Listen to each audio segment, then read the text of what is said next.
Our stock of the day, one of the last to report, Life360. It has pared its annual loss on a 33% jump in annual revenue, saying it expects to generate additional income in 2024 as it allows advertisers to target its users. This as it launches partner advertising, which it expects to have modest revenue contribution in the second half after some setup costs in the first. No dividend declared, and Life360 Chief Executive Chris Hulls saying the proof is in the pudding that the company's slow and steady march forward is growing users. In urban areas, yes, Apple has big market share, but internationally, Android accounts for 70% of phones, and Apple does not do cross-platform products. And we have a huge number of our users on Android or in mixed phone families.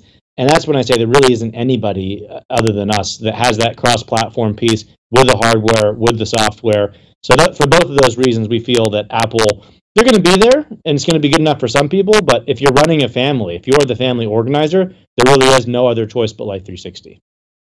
Now, that was in response to my question, just asking Chris there whether there is any concern, and this has been, I guess, for as long as 360's been around, that why wouldn't a company the size of Apple, given what it does, would just come in and offer a similar sort of product? Well, that was his response, that they have a family focus and 70% of the international market is on Android, not Apple, and they don't have the cross-platform, whereas Life360 offers that.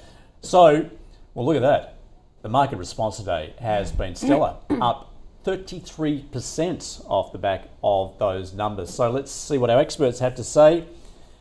And Luke, what are your thoughts then?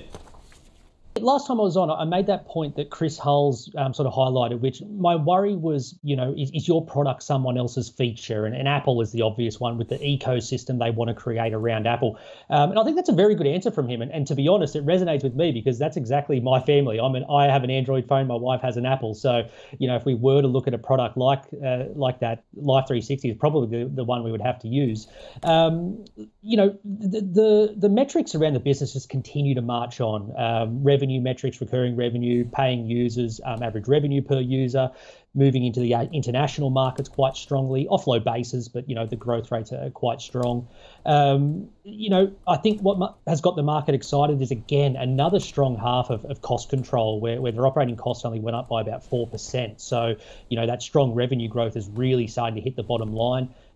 Still loss-making. My friend Howard would point that out, that if you look at a statutory result, it's still loss-making. But, cash flow positive when you sort of factor in that a lot of their costs are share-based payments. So, the cash balance is growing, and based on the guidance they gave, there's a fair chance they could actually hit EBITDA profitability even before the share-based payments this year. So the valuation's hard to get your head around. It's right up there now at 1.7 billion. That's that's getting expensive.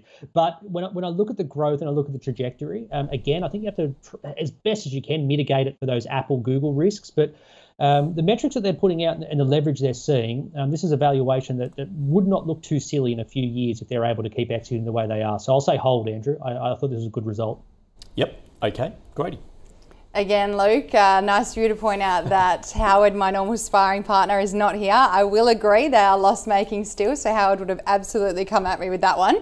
But all in all, great result today. The market has responded very positively. Luke touched on all the key points there, so I completely agree with everything he said. The thing that I like the most about this company is the monthly active users are continually growing. They have not experienced a period where they've gone backwards at all. So that shows that switching rates between competitors, between Apple, Amazon, Google, all of these companies is really low. So once you get them in the business at Life360, they're sticky, which is great.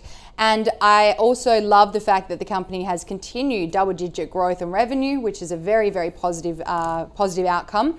And they also have subscription revenue. So as we saw during COVID-19, a lot of the tech companies that didn't have annual recurring revenue or subscription models really, really suffered. So with a company like this, they've been the subscription for a long time. They also increased prices last year. So that's now reflected in the full year results. And that is often a way that companies either really see an exodus of their customer base or get the customers accept it, which in this case, customers have accepted it and continue to charge forward with Life360. So I love this company. It is quite expensive. It's been on a run, so I would go with a hold right now, just because of obviously it's on a run and massive run today. But yeah, it's a company that I would definitely have in my portfolio.